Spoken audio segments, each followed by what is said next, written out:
A convoy of semi-trucks moving north across a frozen lake in the Northwest Territories. At 3 in the morning, the temperature is minus 45 degrees Celsius. There is no highway, there is no road.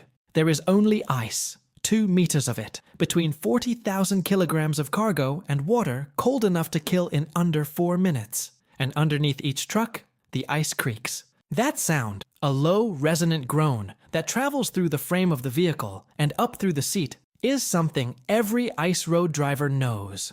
It doesn't mean the ice is failing. It means the ice is working, flexing under the weight, doing exactly what it's supposed to do. But knowing that doesn't make the sound easier to hear. Now here's what most people don't realize when they picture this. These trucks are not carrying industrial equipment. They are not moving mining machinery. They are carrying flour, cooking oil, diapers, medication, toilet paper, everything that keeps a community of 3,000 people alive for the next 12 months. Because for these communities, places like Wati, Gameti, Wekweti in the Northwest Territories, this convoy is not a supply run. It is the only one they will get all year. There are 3 layers to this story. The first is the road itself, what it is, how it works, and why it exists at all. The second is the window, 6 weeks, sometimes less, in which everything must move before the road disappears. And the third is something that will completely change how you think about the food in your refrigerator tonight. Let's start with the road. Most Canadians have heard of ice roads. Most of them picture the television show. Dramatic music, near accidents, drivers white-knuckling a steering wheel over cracking ice. The reality is different.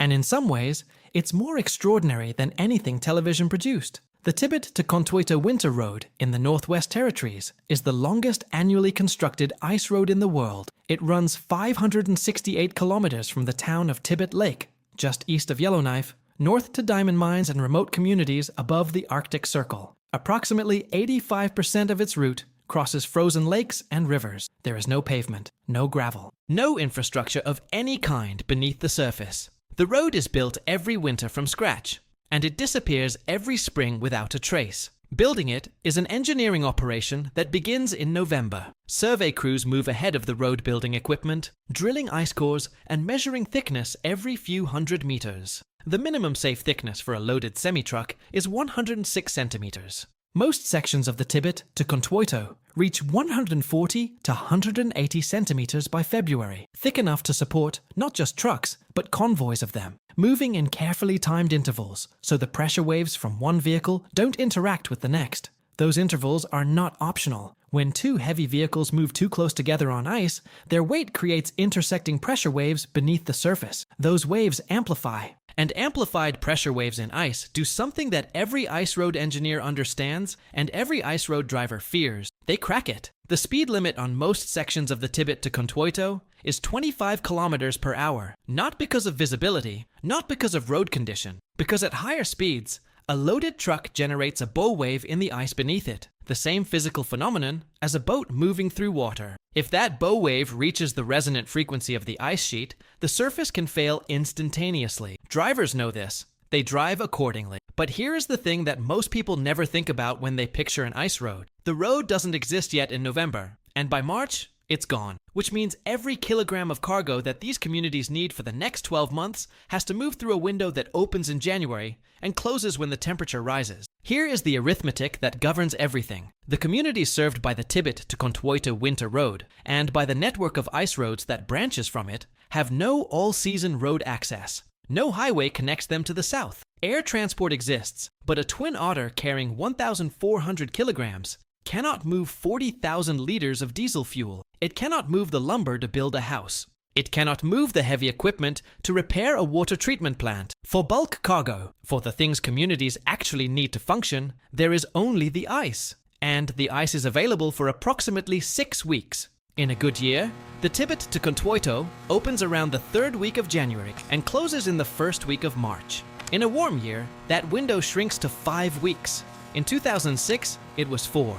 In years when the previous autumn was unusually warm, the lake ice doesn't reach sufficient thickness until February, and the window becomes so short that logistics companies have to make decisions about what gets moved and what gets left behind until next year. Read that again. What gets left behind until next year. In 2023, an unusually warm spring closed the road 2 weeks earlier than expected. Communities that had scheduled fuel deliveries for late February received a fraction of what they needed. The price of charter air freight for fuel in the weeks that followed was $4.80 per litre, on top of the fuel cost itself. For communities where the median household income is $42,000 per year, that is not an inconvenience, that is a crisis. This is why the drivers who run the ice season don't think of what they're doing as a job. They think of it as a calendar. Every day the road is open is a day something essential moves north. Every day the road is closed, by temperature, by cracking, by weather,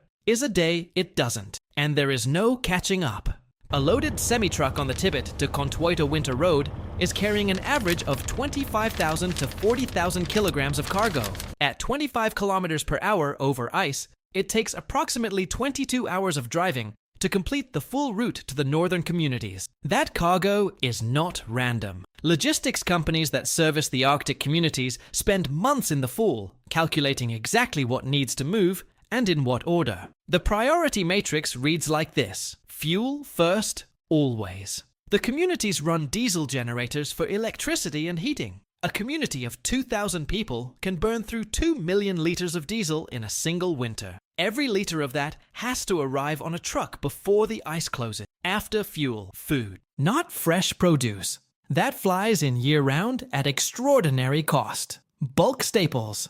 Rice, flour, sugar, canned goods, cooking oil. The items that are already expensive in southern Canada become ruinously priced in communities accessible only by air when the ice is gone. A 10-kilogram bag of flour that costs $14 in Edmonton costs $40 in Watai when it arrives by air. On the ice road, the transport cost per kilogram drops by approximately 80%. After food, building materials, medical supplies, heavy equipment parts, propane tanks, vehicles, anything large and heavy, anything that cannot fly economically. One truck, one run, 40,000 kilograms of someone's winter. The driver who delivers it will never meet most of the people who open those boxes. He will park at a distribution depot on the edge of the community, unhook his trailer, hook up an empty one, and turn south before the next driver arrives from behind him. He has another load waiting in Yellowknife. The window doesn't stop for introductions. Every driver who runs the ice season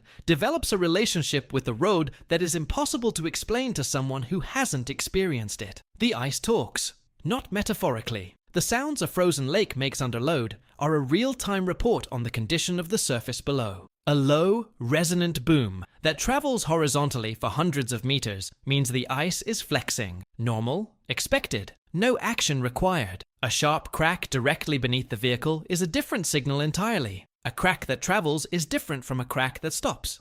A driver who has run 20 seasons knows the difference between all of them without being able to fully articulate how. It is pattern recognition, built from thousands of hours in conditions where the wrong interpretation has irreversible consequences. When a vehicle breaks through, and it does happen several times in an average season, the protocol is precise. You have approximately 60 seconds before the cab fills with water cold enough to cause incapacitating shock. The seatbelt comes off first. The window opens before the vehicle sinks far enough for water pressure to make it impossible. You exit through the window, not the door. You move away from the hole immediately because the ice around a breakthrough point is the least stable ice on the lake. Every driver knows this procedure the way a pilot knows emergency landing checklists.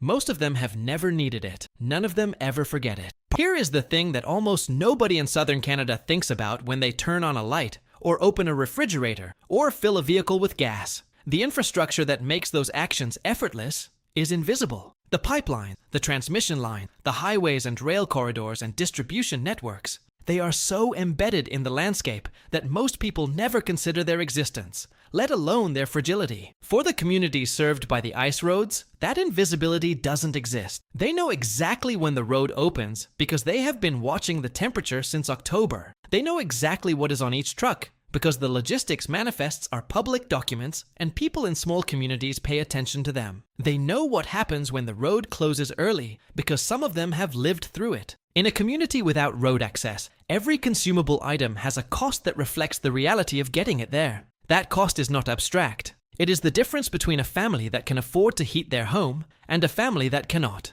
The ice road drivers are not heroes in the way that word gets used carelessly. They are professionals doing a job with a specific technical difficulty and a specific consequence for failure. But the job they are doing, 568 kilometers across frozen water at 25 kilometers per hour in the dark, in January, at minus 45 degrees, is keeping people alive in a way that almost nothing else in the Canadian supply chain is. The next time you are in a grocery store, look at the flour, the cooking oil, the canned goods on the lowest shelf that nobody ever thinks about. For someone in Gameti, or Wekweti, or Wati, those exact items arrived on a truck that crossed a frozen lake at 3 in the morning. They arrived during a 6-week window that has already closed, and the next delivery is 11 months away. Now I want to hear from you. If you have driven ice roads, the Tibbitt to Contwoyto, the roads to Inuvik, any of the winter roads in northern Manitoba or Ontario, drop a comment below. Tell me the road and the year, and what you were carrying.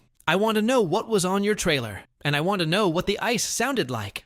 And if you're watching this from somewhere in southern Canada right now, drop the name of your city and the temperature outside tonight.